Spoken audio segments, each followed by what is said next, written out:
Hello, everybody, and welcome back to Madmen with a Box live for the 153rd time. I'm Pixel, one of your hosts. There's Chris, another one of your hosts. I'm not speaking to you. Why? Well, those comments you said just before we went live. How dare you? Listen, your mother's a beautiful woman. Yeah, you're damn right she is. And over there, who do you see? It is Gevain. Hey, everybody. I like Pixel. You what? Someone has I to. like Pixel. Thank I like Pixel. I appreciate that. That means a lot to me. You get one pixel, that's your only validation for the month. Somebody tell Joe that he's gonna tear me a new one now. Today we're going to talk about the Mutant Phase, a big finished story starring the 5th Doctor. But before we get into that exciting Dalek tale, let's go ahead and get into some news. We only have a few things to talk about. The first one, the big one. Guess what we love? Doctor Who, multi-creative outlet things. Yep, so... It's Doomsday again, but this time it actually stars a damn doctor. Well, to be fair, Time Lord Victorious also starred a doctor, so... Kinda. It kinda starred a doctor, but it also kind of starred multiple doctors. It was 10, but then they also had... Oh, well, 8 is involved here, and then we have... It was confusing. Yeah. This is simpler. This is the adventures of the fugitive doctor. That's all it is. Circuit breaker. It's all connected by something. And the fugitive doctor will be after it. Oh, Chris is gone. Yeah, Joe Martin returns with adventures in books and audio adventures and comics and more. I don't know what they don't learn their lesson. No, they don't. They don't learn. These multimedia things don't work. No one liked it for Time Lord Victorious. No one liked it for Doomsday. No one's going to like it for this. We're Doctor Who fans. We're not rich. We're not going to buy everything to get the full context of the story. And then they'll say, "Oh, don't worry." Okay. It'll primarily be in these two things, but don't worry. You don't need to explore anything else to get the context for it. And then it turns out you need to. Okay. Here's the thing, though. The problem with the last one, which was Doomsday, was that it starred Doom, a random-ass assassin that's connected to the Doctor only because she's hunting a very specific Doctor down, but keeps running into the wrong one. It was stupid. It was a ridiculous thing to go ahead and, oh yeah, we're going to go ahead and get people excited for this. You know what it was?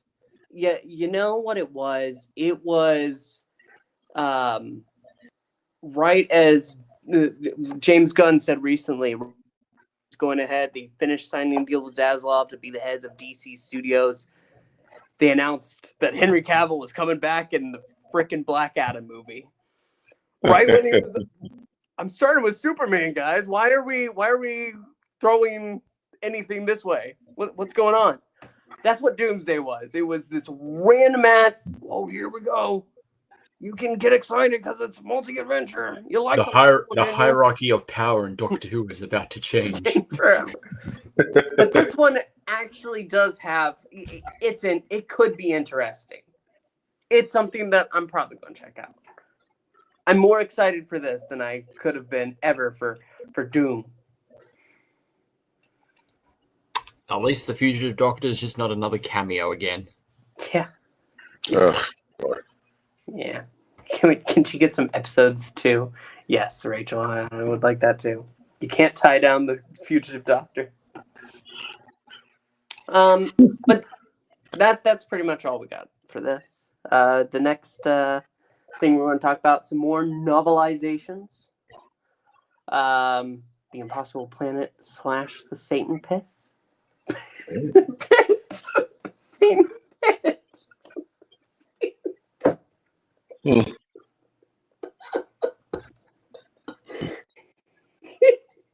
Take over, Chris. Satan Pit. With a hard T. He's gone again.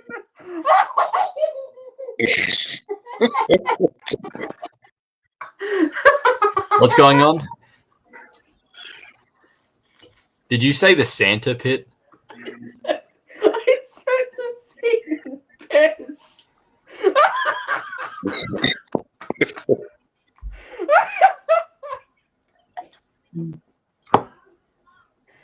You see, the thing is, you think Pixel is smart because he has glasses on. That's the trick. He's actually a fucking dumbass. The Santa pit. That would have been a very different episode. Right. Santa Pit. I said Satan, but I forgot the T, and for some reason switched it with an S.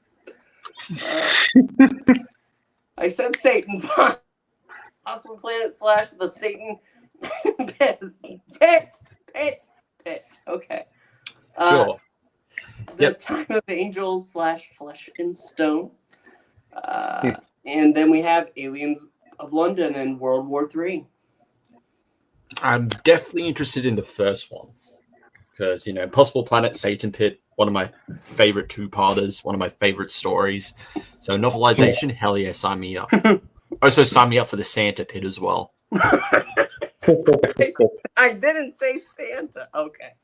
Anyway, I'm interested for the second one, actually. That one is what's catching my eye. Yeah. Like an angel? Like an angel. I'm touched by it. But yeah, that's interesting.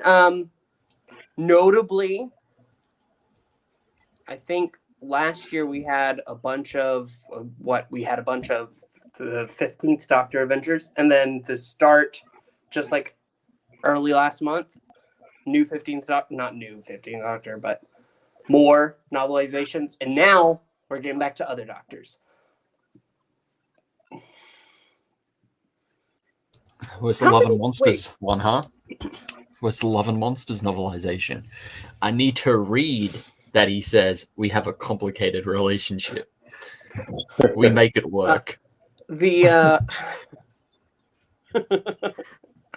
Is this the second story, the second novelization for the Ninth Doctor? No, because there's Rose. Yes. And then there's Dalek. Oh, yep. So this is the third. Hang on. I'll have a quick look. I know there's those two because I have one of them. I have Dalek, yeah. I have Dalek. And I know Rose got one. So hang on. Pretty sure this is the third, though.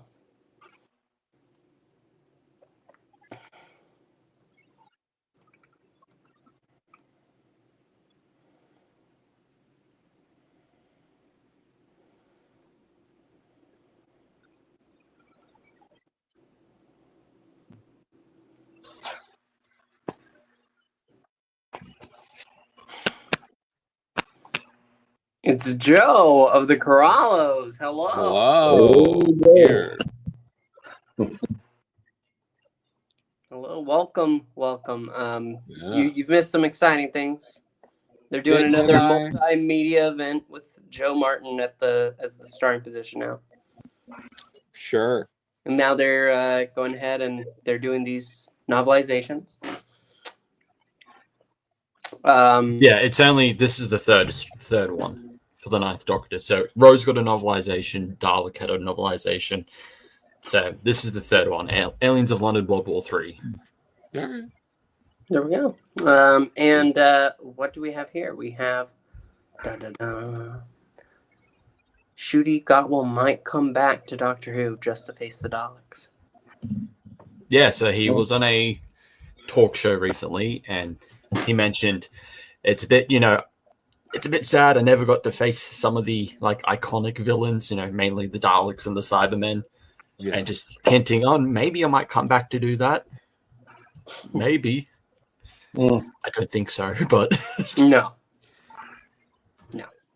It's that. Oh, maybe. Who knows? Who knows? Yeah. You know why? I might name a companion that one day.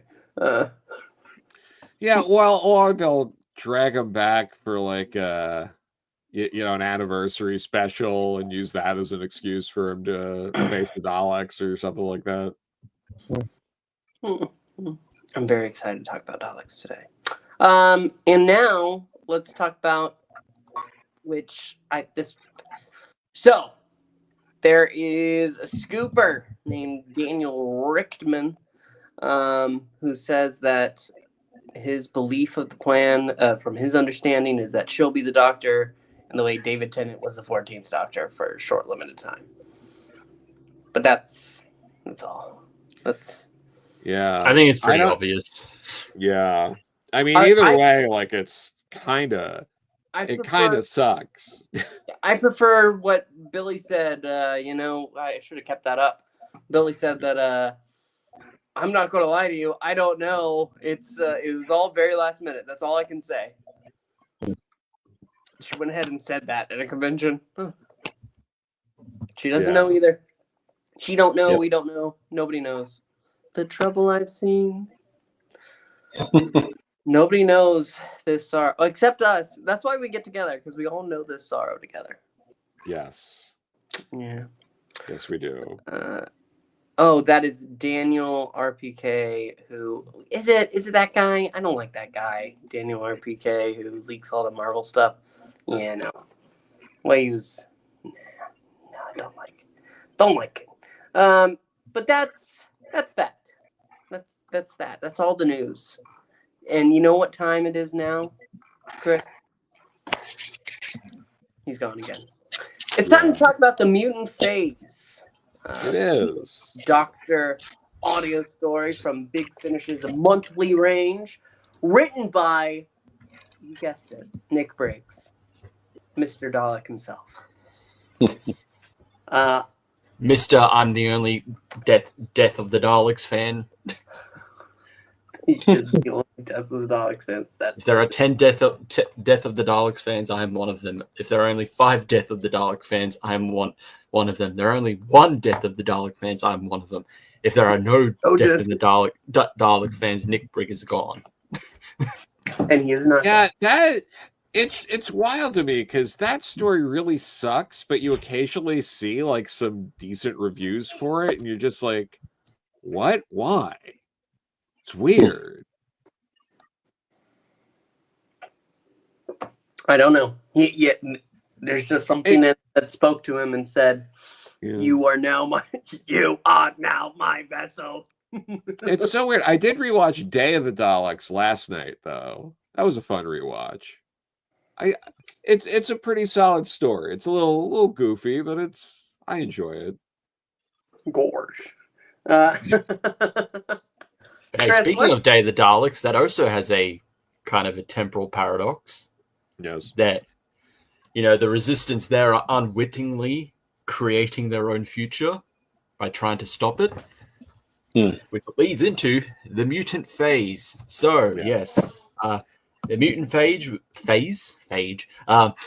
was the 15th story in the Big Finish main range, written by Nicholas Briggs. It featured Peter Davison as the 5th Doctor and Sarah Sutton as Nyssa. This was the 3rd story they had, where it was just the Doctor and Nyssa traveling together in between Time Flight and Arc of Infinity, just before they reunited with Tegan. So, yes, my thoughts on this story, I quite enjoyed it.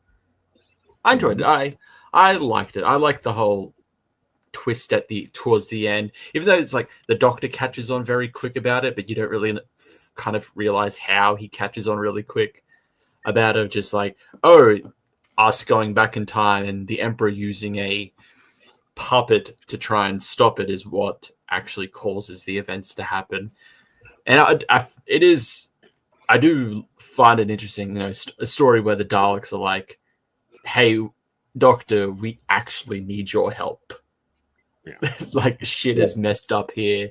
It's kind of started with us, but we need your help to kind of fix things. But other than that, it has been quite some time since I listened to it. So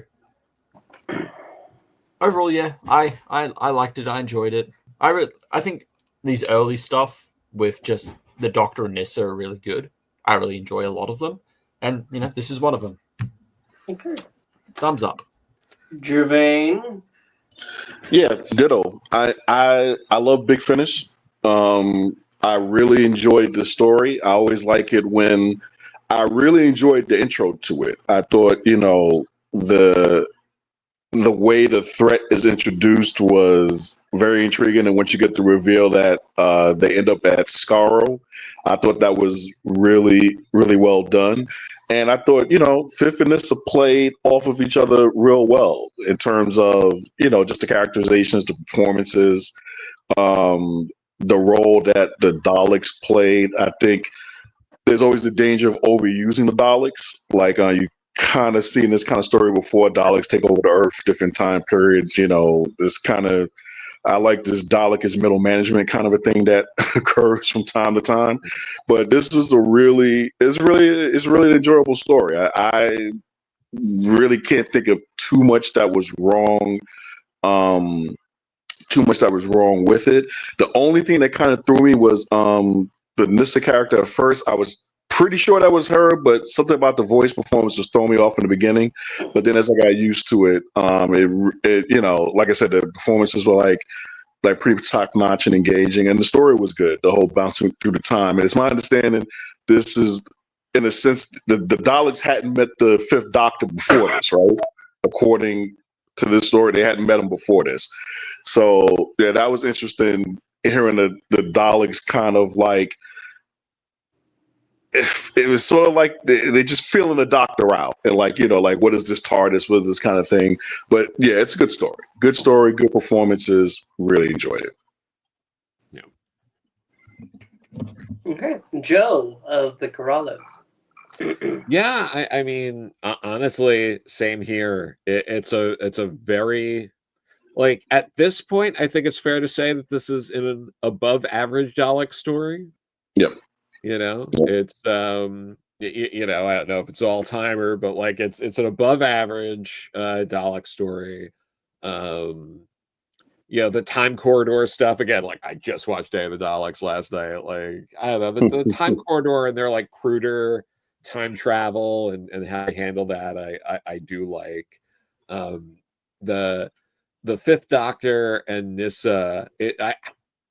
From the big finishes I've listened to, it's the best Fifth Doctor stuff. Like the two of them usually. Like there's maybe a handful of other things that are good, but they work together so well. I know we've done like Arc of Infinity on here, and it's really the only time we get that live action. And while the story itself isn't the best, the that element of it, like getting Nissa really having time to shine, like is a real highlight of that story. And it's a shame we so rarely get it, in the live action. But yeah, here it really worked. You really see in the big finish, and you got a little bit of it in the show, but seeing Nissa like probably do it the way I imagine Peter Davison really would have wanted to do it. Because I mean, from everything we've heard after that, it's like she was his favorite, and he really wanted her. It would have been better if really it could have been like just the two of them. I mean, at some point, but it never really worked out that way because she's a bit more of a Liz Shaw type, so she can kind of go a little more toe to toe with the Doctor and push back, but like push back and still be somewhat like respectful. Like they respect each other's, they treat each other like peers in a lot of ways. And some of the frustrations here come when he's unable to do that because he's trying to hide, some information from her. And honestly, it was just really refreshing, the sort of exchange where the doctor's being very upfront with, hey, I kind of don't tell you everything because eventually you're gonna be doing your thing and we're not gonna be in touch, but someone might try to track you down and get information from you, and the less you know the better. In that case, hearing it that way was just, again, just a cool little bit to add to the story and to the dynamic that the Doctor and Nyssa have. Yep. Yeah. This is my second time listening to it. I was going through just handpicking Dalek stories from Big Finish at one point, and this was one that I did. I did this and the Apocalypse element, the Time of the Daleks, because I was I want to go in order for the Eighth Doctor, and I was doing that, and then because of that, I got stuck on the Edge of Darkness. Not because it's not good, but because I'm stuck on it. But this one, second time, I've actually enjoyed it more this time than the first time. I like the wibbly wobbly, timey-wimey. Throw me a good paradox, and I'll enjoy it. This is an okay paradox. And yeah, no, I forgot until we got it today how much Day of the Daleks it really is with they destroy their own selves. Yeah. I enjoyed it. It's fine. It's really solid. And I have a quick question. So, what Joy mentioned about the Liz Shaw thing, because that's when listening to Fifth and Nyssa, I enjoyed that aspect too, and it reminded me of it as well.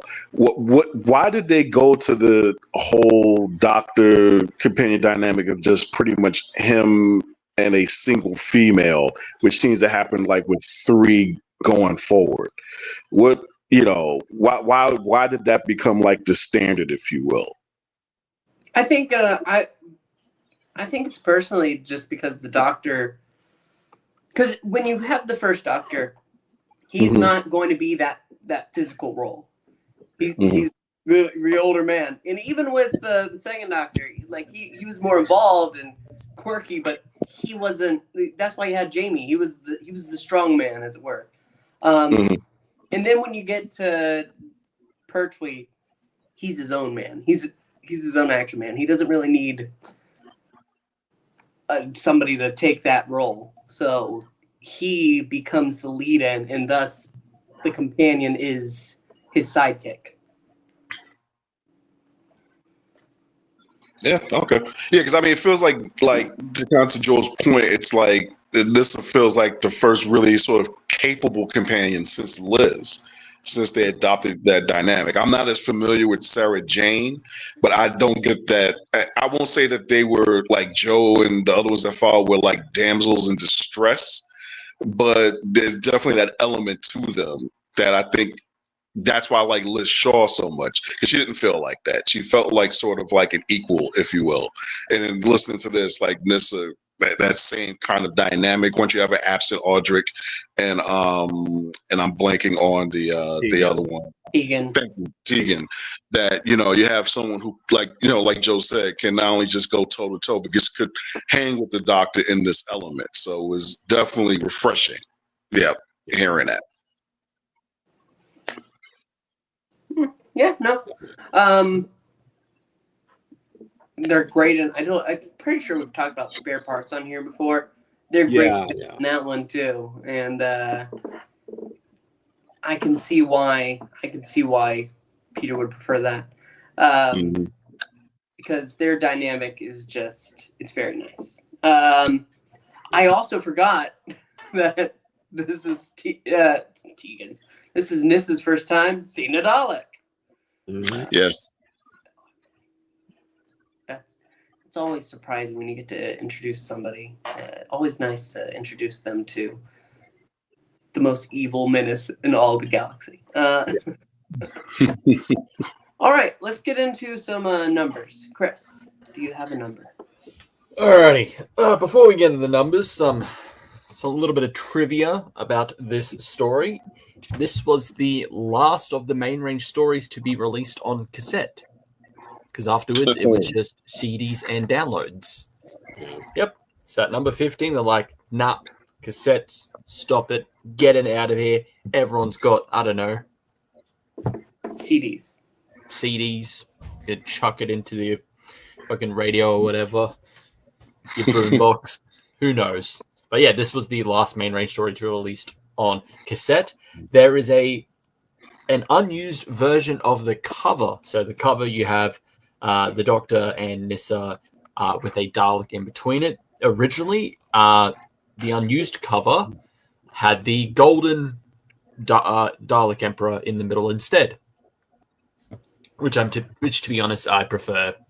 It's a simple cover, but I prefer the one they eventually went with, because I'm not a big fan of the the big orb head. You're not a fan Golden Emperor. You're not really. That Emperor? I love really. that guy. I think the fact that it's just like there's nothing in between, and like the plunger and the gun stick are like part of like where the bottom half of a Dalek, where like the spheres are. Listen, he's just a little big-headed. That's all. Well, obviously, he thought he could change the past. He accidentally created his own future. Idiot. No wonder why the second Doctor killed him. Maybe. I do love that voice effect when you have somebody going ahead and, no, I am the Dalek Emperor. You have that Davros effect starting to leak through. Love that. Oh, chills.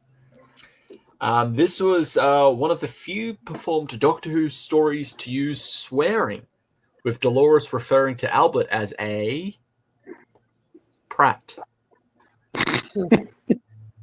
I'm guessing prat is an English swear because that means nothing to me. I don't think it means anything to any of us. So this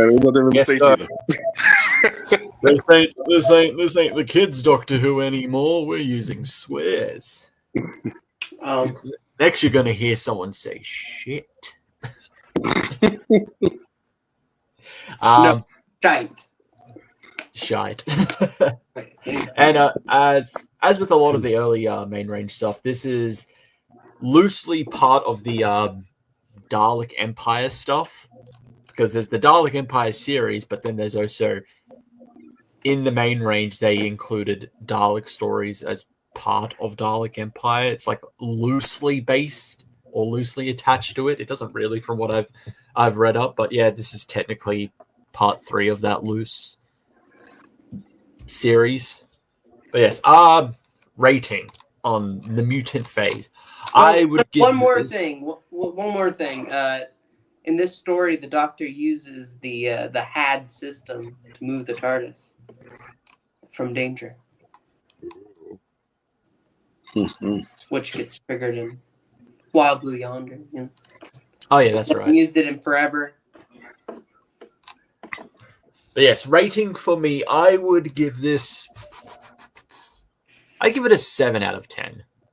No, I liked it. I think it's good, but there are better Dalek stories. I quite enjoyed it. I enjoyed the whole, like Pixel said, the whole wibbly wobbly, timey-wimey nature of the story. Peter Davison and Sarah Sutton as the 5th Doctor and Nyssa, great as always. Love that duo. I do wish they did a bit more, but I think that right now they're fairly just set on the original team of the Doctor, Nyssa, Tegan, and Adric. So, although apparently, according to Jeanette Fielding, there is a story or something with Turlough coming out in the future. Don't know when that's happening. So, who knows? Maybe we're getting some 5th Doctor and Turlough stuff in the future. Maybe some Chameleon, fingers crossed. Best companion ever. Yeah. More Tegan and Turlough. I would love that. The Doctor just like seems like he just died. Leave him, Tegan. He's dead. Yeah, no, I need so much more of that. That's again, that is my thing. If we only got like 3 more really good stories with that team, I think they would be more fondly remembered. But yep, 7 out of 10 for me. Quite liked it, quite enjoyed it, and from what I've heard, it's one of the Nick Briggs stories that people are like, yeah, we like this, because a lot of his stuff apparently just doesn't go down well. Yeah. Okay, Gevain, do you have a number? Yep, for me it's 7.5, so 7.5. Yeah, again, I really enjoyed the interplay between 5 and Nissa. Really liked the way the whole story opened up, the way the Daleks were introduced. I thought I like it when the supporting cast and these big finishes don't feel like add-ons, like they really feel like they're bringing something to the story. And I think that was really well done. And yeah, I just think overall, I'd like to hear more of 5 in this. I like this dynamic of like I'd probably say a companion as peer. Definitely with the modern stuff, I don't have a problem. I'm not like hugely against the whole companion as love interest thing, but I don't find it nearly as interesting as companion as peer. So for me, it's 7.5.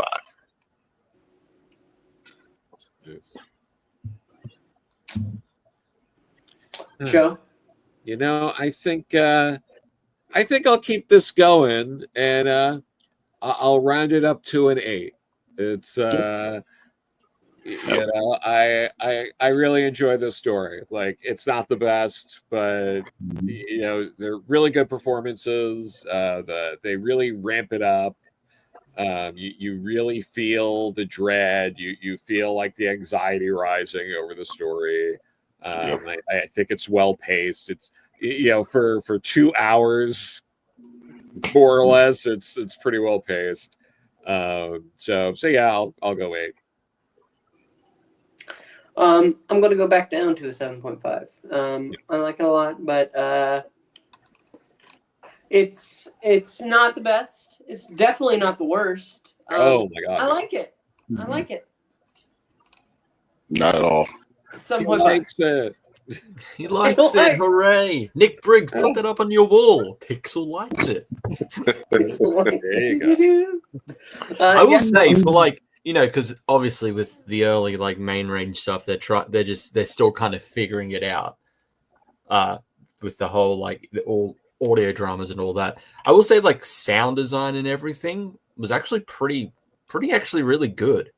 Yeah. Like for one of the early like main range stuff. Like it holds up very well. There's no like parts where I feel like, oh, that didn't just come out right because of whatever equipment they had at the time. So maybe it's just product of its time or something like that. But like sound design and all that, it's actually really damn good.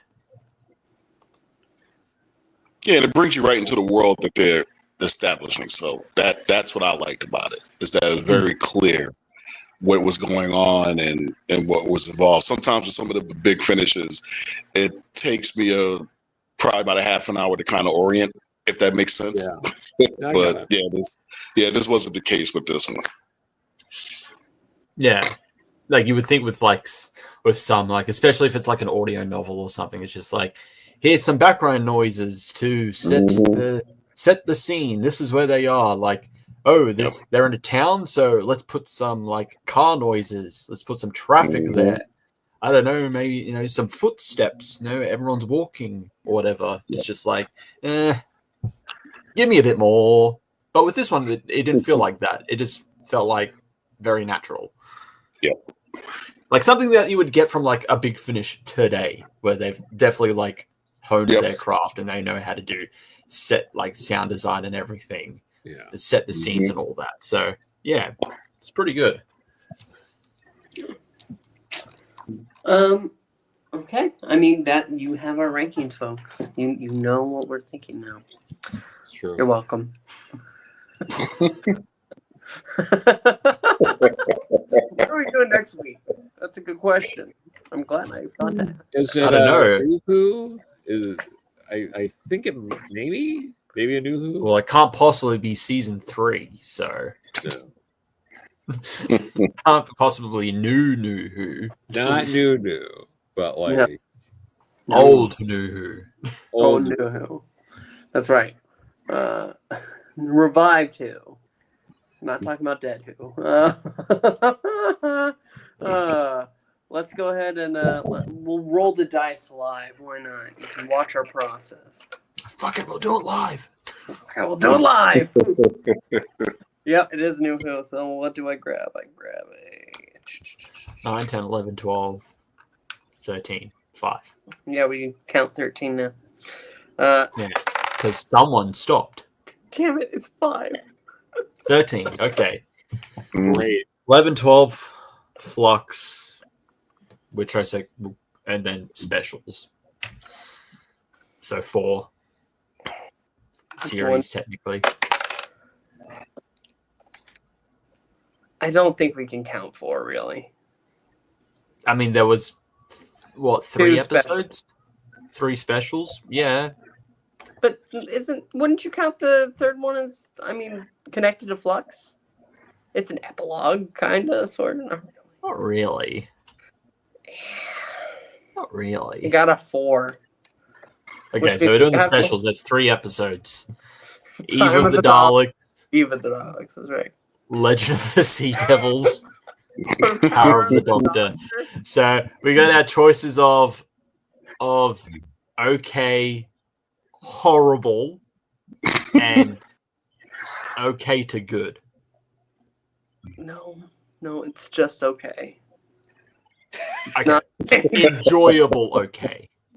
Can we say that? Yes, because it gave me the idea for grace, which everybody needed. You're Actually, welcome. no. I'm dumping it. I'm bringing that down to horrible then. Roll the dice. I'm hoping it's not 2. Yeah, I got 3. So Okay, we're doing Power of the Doctor. All right. I'm gonna revisit Power of the Doctor. Okay. Yeah, the actual finale of Doctor Who. The actual finale. It would have been. It sadly would have been a better finale. It actually would have been. Just ended. It just. I don't know if anything's better than fucking poor old William Russell being rolled out there to just be like, what? He's a woman now. Did you say shit? like, all right. Hey, sure. he got lines. He Got did. lines. He It's true. did. Was it what? Katie Isn't Manning that- and Bonnie Langford had no lines in that companion like- group meeting. Is that really how we wanted to end? William Russell's legacy in Doctor Who was just a line being like, "Oh, he's Hey. a woman." Hey, it's better. At least he came back and he broke a record. Hey, it's better than how Susan was handled in this last season. Oh Lord. That's true.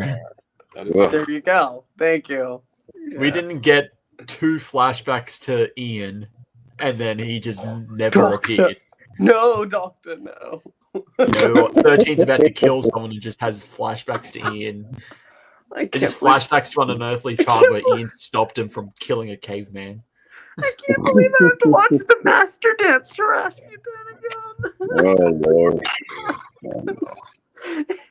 He starts Very- doing the pelvic thrust and the Do you want me to silence and the use my Daleks special look at each other. never before used and just made up now veto powers to make us watch Legend of the Sea Devils? Because I will. Don't know. No, the if I can go the rest of my life without having to rewatch Legend of the Sea Devils, it will be a good day because Legend of the Sea Devils is Bad. it's really bad. It's horrible. It is horrible. I was almost The only good thing was Pirate Sea Devils, but that was it. yeah, and it was wasted. It was wasted. It was such a bad episode. I forgot it really just wait, did Dan leave? He leaves in after Power. this episode? He leaves at the start of Power of the Doctor. Okay, so this is the episode where he tells the doctor, "You know you're gay, right?" Yeah, basically. Well, one think he so, tells yes. Yaz, the Eve he tells Yaz, "Hey, I know you're gay," and then the next one He does You're the dog gay. meme. He does the dog meme of "I know what you are."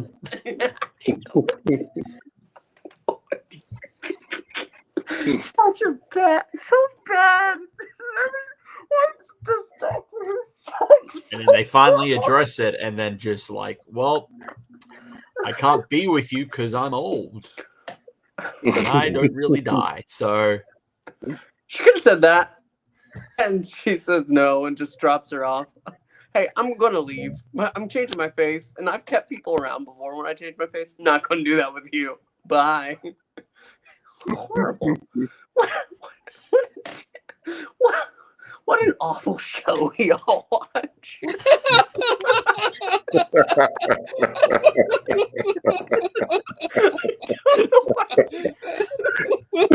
know what? Fuck Doctor Who. We're changing our channel.